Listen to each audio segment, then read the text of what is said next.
तो इस वीडियो में मैं आपको वही बताऊंगा कि अगर आपका बजट 1.5 से 2 लाख रुपए के आसपास का है तो उसमें आपको Hyundai की i10 खरीदनी चाहिए या Hyundai की Eon खरीदनी चाहिए। इसीलिए कभी भी i10 लो ना तो ये तो सोच के ही लेना कि CNG आपको लगवानी पड़ेगी। तो स्वागत है आप सभी का एक और नए दिन में। अभी टाइम सुबह के मेरे ख्याल से 7 बजने वाले होंगे और अभी नैनो को लेके मंदिर आ रखा था। आज ट्यूसडे है ना, ऊपर से आज शनि जयंती भी है, तो आप सभी को शनि जयंती की हार्दिक शुभकामनाएं। बाहर और यार अंदर में कितना डिफरेंस है। बाहर इतना शोर होता है, गाड़ी के अंदर बैठते ही शोर बहुत कम हो जाता है। सुनाऊं एक और बार, ये देखो अभी के टाइम तो यार बहुत ज्यादा तेज धूप आ चुकी है। सुबह सुबह में पहले जिम गया था, उसके बाद मंदिर आया हूँ। आज जिम में लगभग 5 बजे गया था और 6 बजे मैं निकल गया था घर से अपनी नैनो को लेके। इसमें यार तेल भी कम हो गया है बहुत ज्यादा। ये देखना ई की लाइट ब्लिंक कर रही है। एक बार सीधे रोड में रोक के चेक करूंगा, वहां पे थोड़ी ऊंचाई सी है ना। अगर एक डंडी बची होगी तो तेल भी डलवाना पड़ेगा इसमें घर जाने से पहले। बहुत जल्दी खत्म हो गया यार इस बार का तेल। इस बार तो ये बहुत कम चली है शायद। बाकी हो सकता है मीटर खराब हो तो वो चेक करना पड़ेगा अभी कहीं पे रोक के साइड में। और सुबह के टाइम यार नैनो इतनी मक्खन चलती है, मजा ही आ जाता है इसको चलाने में। ऊपर से इसका AC देख लो, 9 डिग्री टेम्परेचर कर रखा है इसने और कभी कभी तो ये 7 तक पहुंच जा रहा है। 9 डिग्री भी बहुत ज्यादा होता है। तो यहाँ पे रोड थोड़ा प्लेन है, प्लेन रोड पे मैंने खड़ी कर दी। अब एक बार बंद करके ऑन करता हूँ। ये मैंने कर दी गाड़ी बंद, अब करते हैं गाड़ी ऑन। एक डंडी तो है पर यार एक डंडी भी कम है, एक ही डंडी दिखा रहा है इसमें, तो फिर तो डलवाना पड़ेगा अभी घर जाते टाइम। अगर 2 डंडी दिखाता तो नहीं डलवाता, लेकिन अब तो डलवाना ही पड़ेगा। कब डलाया था मैंने तेल में तो भूल भी गया। अभी तो डलाया था यार, परसों ही डलाया है शायद। 2 दिन में ये 500 का तेल खा गई, या तो उन्होंने ढंग से डाला नहीं है तेल 500 रुपए का इसमें, नहीं तो इससे ज्यादा चलता है 500 का तेल। मेरे ख्याल से उस पेट्रोल पंप ने ही कुछ गड़बड़ करी है इसमें। 500 का तेल तो यार बहुत चलता है, मतलब 2 दिन तो निकाल ही देता है। और ऊपर से कुछ किलोमीटर भी नहीं चली है ना मैंने ट्रैफिक में चलाई है। ये पेट्रोल पंप वाले भी क्या क्या करते रहते हैं। ये आ गया पेट्रोल पंप, यहाँ से डलवा लेते हैं। तो तेल डलवा दिया मैंने यहाँ से, नॉर्मल वाला ही डलवा दिया इस बार, प्रीमियम नहीं डलवाया। चलो सुई तो उठ चुकी है इसकी, ये देख लो 3 डंडे हो गए, 3 डंडे। यहाँ पे इसको वो कर देता हूँ रीसेट।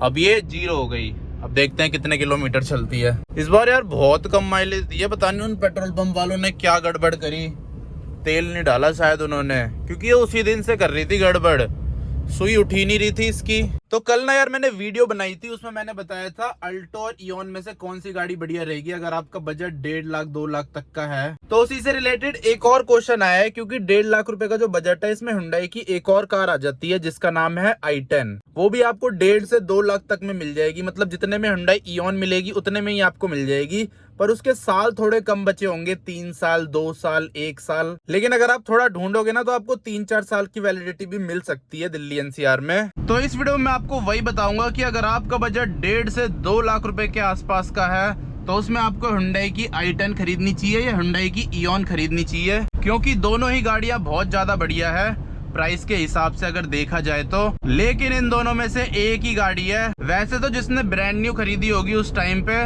उसे Hyundai की Eon सस्ती पड़ी होगी और i10 महंगी पड़ी होगी, क्योंकि i10 महंगी आती थी, उसमें इंजन बड़ा आता है, साइज बड़ा आता है, फीचर ज्यादा आते हैं। लेकिन अभी के टाइम पे अगर आप सेकेंड हैंड मार्केट में जाते हो तो दोनों का प्राइस लगभग सेम सा है। बस ये कि Hyundai आपको थोड़ी ऊपर की मॉडल मिल जाएगी, 16, 17, 15 मॉडल, और वहीं जो i10 है वो आपको ऐसे मिलेगी 13 मॉडल, 12 मॉडल या फिर 14 मॉडल। तो अगर हम इंजन की बात करें ना, i10 में आपको मिलता है 11-1200 सीसी का इंजन मिलता है i10 में, और वहीं जो Hyundai की Eon है उसमें आपको 800 सीसी का इंजन मिलता है, वो भी 3 सिलेंडर। i10 में आपको 4 सिलेंडर इंजन मिलता है और पावर का बहुत ज़्यादा बड़ा डिफरेंस है दोनों कार में।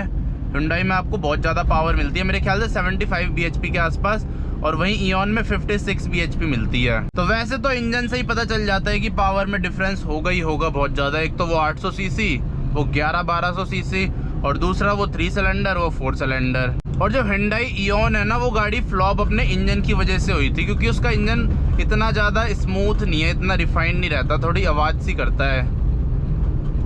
लेकिन वो दिक्कत i10 के साथ नहीं है, उसका तो एकदम मक्खन स्मूथ इंजन है, बिल्कुल आवाज़ नहीं करता।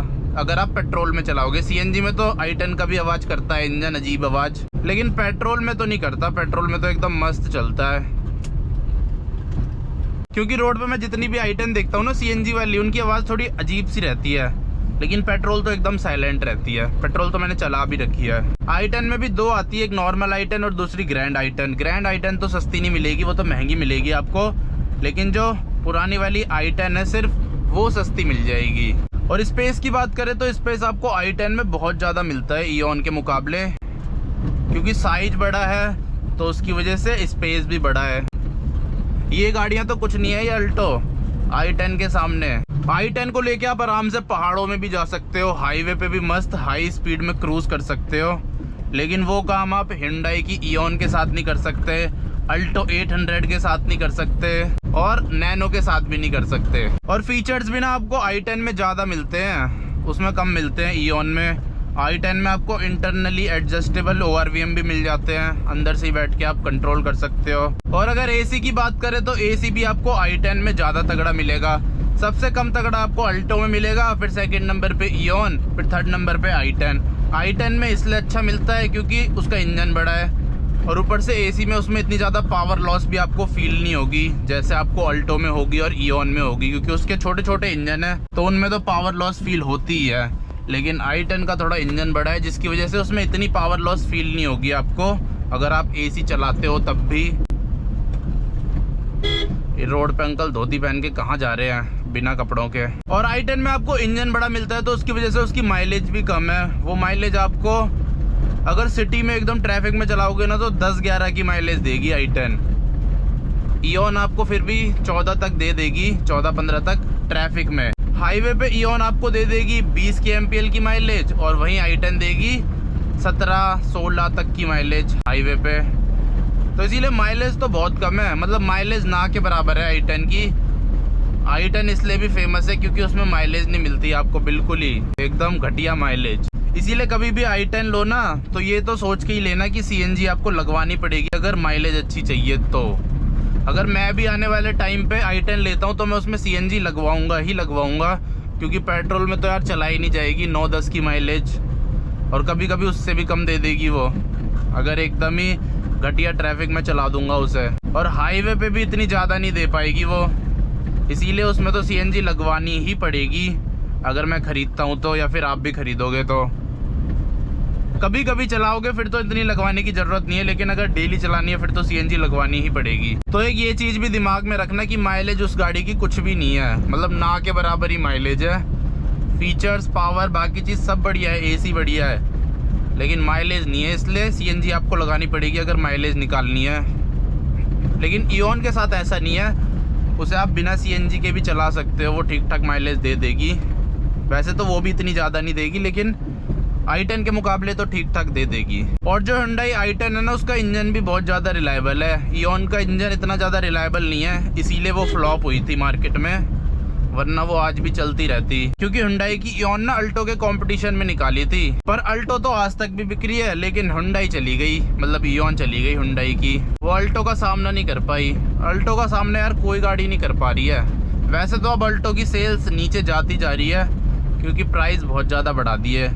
जितने में अल्टो का मिड मॉडल आ रहा है उतने में टियागो आ जा रही है बेस मॉडल, तो इंसान अल्टो क्यों खरीदेगा, टियागो नहीं खरीद लेगा। और टॉप मॉडल 7-8 लाख तक जा रहा है अल्टो का, 7-7.5 लाख तक। अगर कोई इंस्टॉलमेंट में लेगा EMI पे तो उसको 8+ का पड़ जाएगा टॉप मॉडल अल्टो का। बताओ, अल्टो भी कोई 8 लाख रुपए में लेने की चीज़ है, और ऊपर से ऐसा कोई उसमें खास फीचर भी नहीं आता है जो इंसान 8 लाख रुपए दे उसके लिए।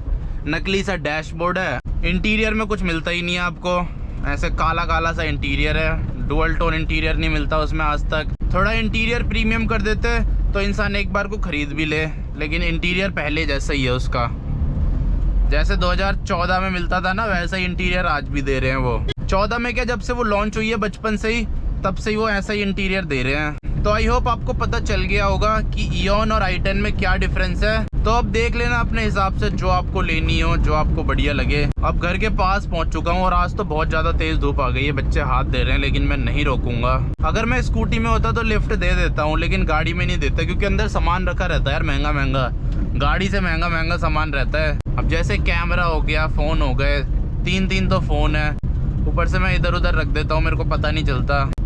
फालतू में रिस्क क्यों लेना, इससे बढ़िया बिठाओ ही मत।